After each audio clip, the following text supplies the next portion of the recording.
Hey guys, how's it going? Back again with the January 14th Market Watch. Today we're going to be looking at a couple of different sets, some cool Ghost Rare and Secret Rare cards, and then just some other random stuff that I found that I thought was interesting. So if you guys do enjoy, as always, make sure to like, subscribe, all that sort of stuff. And clicking the eBay links in the description helps the channel. I get a commission on any purchases you make after clicking that link, and it doesn't cost you any extra. So I appreciate anyone who does that. But starting it off, we're looking at the new set that's coming out. Essentially, I think this coming week. I don't know. I think it releases very soon. It's the newest set in the TCG, and it's a collector rare set. You guys know that I love collector rares, and so I'm just looking at a couple of them. Obviously, no one should be paying these pre-sale prices. The big ones to look at are 1-for-1. I think it's a cool looking one from the images that I've seen. It's also going to be one that is a bit playable, so we'll see where the price ends up. I would be very surprised if that card is worth more than like $50 within a couple of months, but we'll see. And then there are also these purely cards. I think that these are supposed to be, people are calling them sort of the EVs of Yu-Gi-Oh!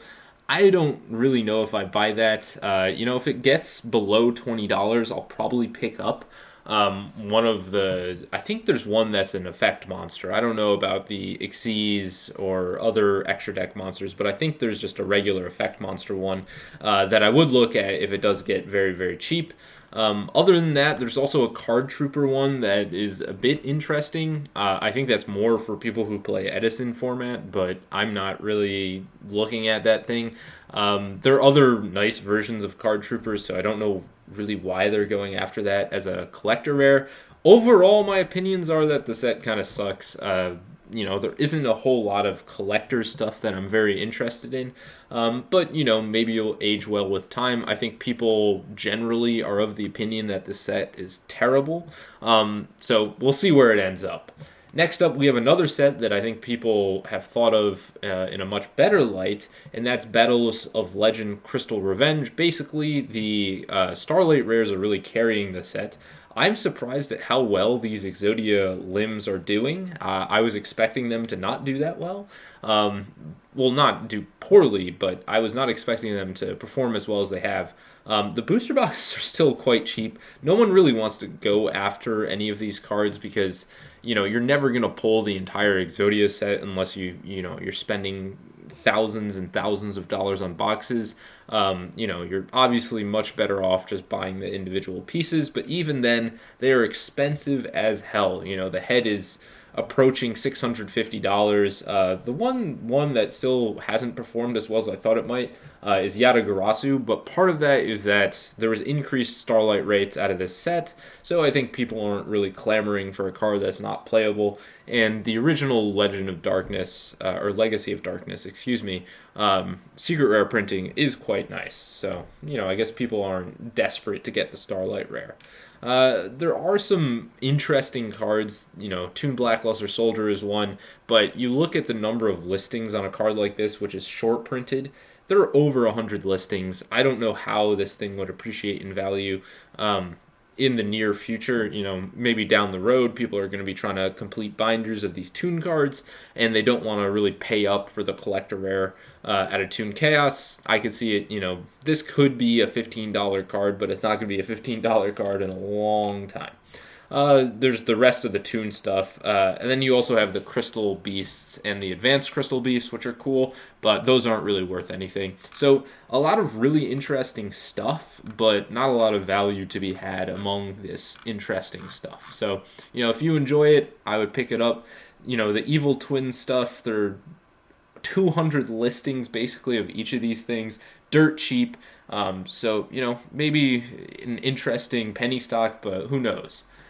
Next up, we have Ghost from the Past 2. I'm always looking at Ghost from the Past 2 because it's such a stacked lineup of Ghost Rares. I get people don't like how the Ghost Rares look.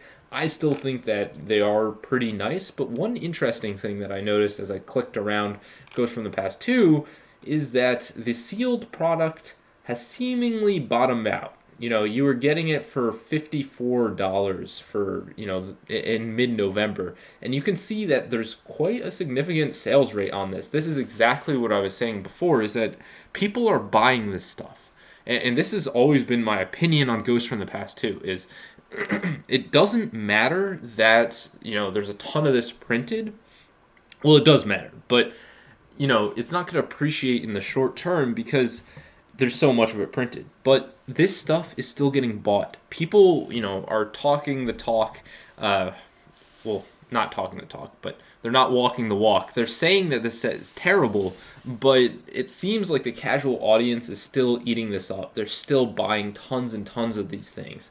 And then when you look at the individual Ghost Rares, something like Cyber Dragon, this is a card that, again, it's starting to go back up in price. It's just that the sales rates on this it's not bad, For a set that came out almost a year ago, it's still seeing sales pretty frequently. You're seeing maybe 20 a month on this thing. And, right now there are 60 listings. A lot of these listings are, well, I guess a couple are things that really shouldn't be listed here, but this thing is not, there's still a lot of this stuff out there, but it's going pretty quickly. People are definitely buying this stuff, and this stuff is very cheap. As I have said, I don't think it's going to be cheap forever. I think you're going to look back, and this Blue Eyes Ultimate Ghost Rare is going to be, a $50, $60 card, and you're going to be, I'm not saying you should speculate on it, because the buying or the selling fees, the shipping, all that sort of stuff is going to cut out probably most of the gains you could realize. But if you want these Ghost Rares, I don't really see them going down forever. It's not going to end up that this is a $5 card very soon, at least. So I think it's a reasonable time to pick up the ones you've been looking for. Next up, we have Battles of Legend Armageddon 10,000 Dragon. This is a card that it doesn't get a ton of sales, as you can see, but it's consistently held out at, around $1,400. These sales are all at $1,450. So it seems like, it's dropped $50, but, at the scale of $1,400, $50 isn't a ton, not a huge percentage of the entire value. So, it's an interesting card. We'll see where it ends up. A lot of sort of the collectibles from the pandemic, where people were really clamoring after certain cards, they have really cooled off, but this has done reasonably well. It hasn't, done as poorly as a lot of the other ones, I'll say that much. Next up, we have Dark Magician Ghost Rare. An interesting card. It sort of fell off, After Ghost from the Past 2, people were buying this card up again, but it seems like all that sort of hype has really died off and it's starting to stabilize again.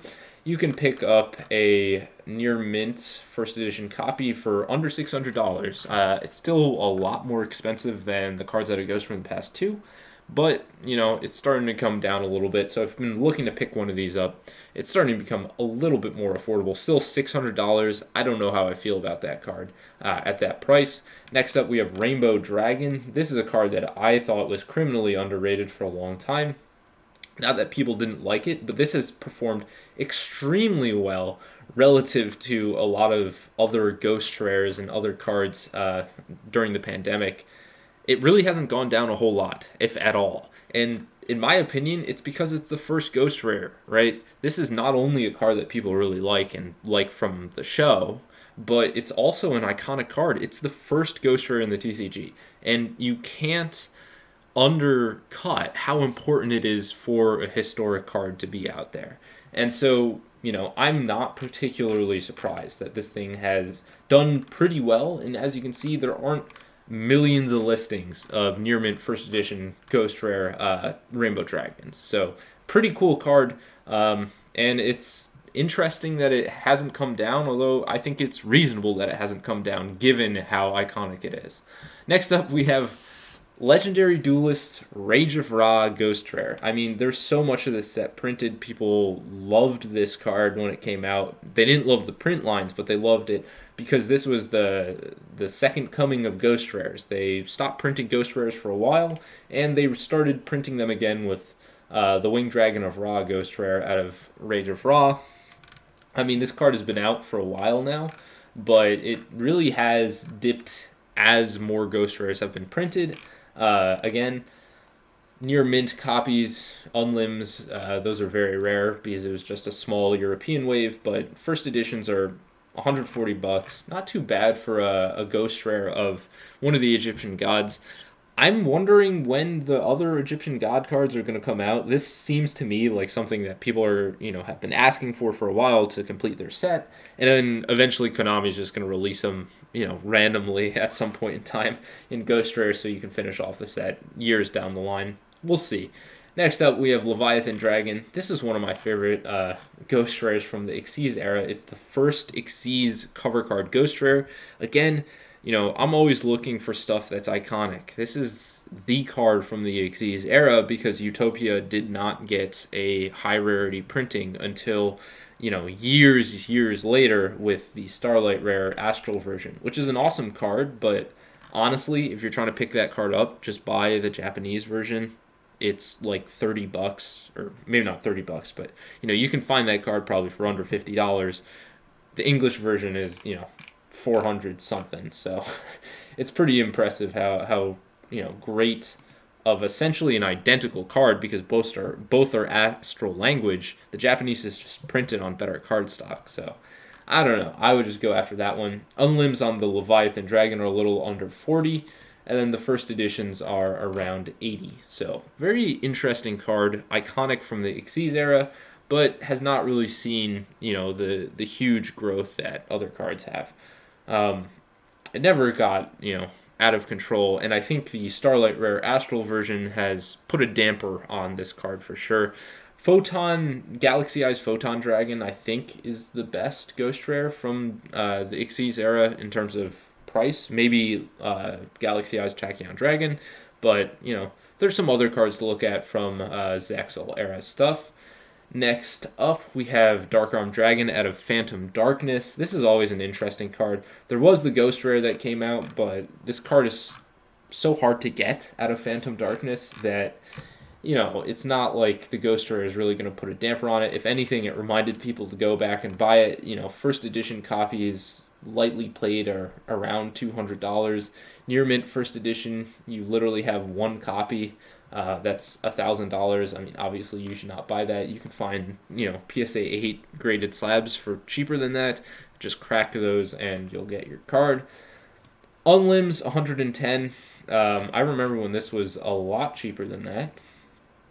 But, nowadays it's still pretty expensive. There aren't many listings at all of near mint copies of this card out of Phantom Darkness. And then we have its counterpart, Judgment Dragon out of Light of Destruction. Near mint copies are going to run you around 85 bucks, and near mint first editions 250. Like, this seems to be a much more reasonable price point. I think that's probably where Dark Arm Dragon, maybe Dark Arm's a little more expensive, but $1,000 under no circumstance should you spend that. Next up, we have the prize card reprint, Chaos Emperor, the Dragon of Armageddon out of Battles of Legend. And this one, every time it seems like it has some sort of playability. People buy it out because it was a short printed card out of a set that's a bit hard to get nowadays. The boxes are super expensive. You can see that it has those peaks and from buyouts. I remember this card was a $30 card for a long time. I have a playset of it because I just like Chaos Emperor, and I know I'm not going to buy the prize card, so this is a beautiful printing of the card, so I picked it up. Near mint, you have $75. I would love an ultimate rare of this card, but who knows what will happen. Second to last, we have Ill Blood out of Tactical Evolution. You can find this in near mint unlim for $70, and first edition copies in near mint are going to run you $165. Pretty expensive card, very iconic card, but an awesome card nonetheless. Very creepy artwork that I think a lot of people like. And then the final card of today is Toon Kingdom out of Dragons of Legend. I've always posed the question of, are modern ultimate rares that are printed, within a couple of years of the secret rare better than the secret rare original print? I think the difference, people are, I think, overvaluing modern ultimate rares relative to the original print secret rare nowadays. I don't think that's true of cards that are printed a while ago. For example, you have things like Chaos Emperor Dragon, Dark Arm Dragon, where the ultimate rare is still very, very hard to get in good condition, first edition if applicable. But these modern ultimate rares are really not that hard to get, and this was a short printed secret rare, so, this was a close to a $10 card for a while. I don't know if we can pick that up. Yeah, $12. Now you can see that the lowest listed near mint first edition is $22, and there's really only these copies.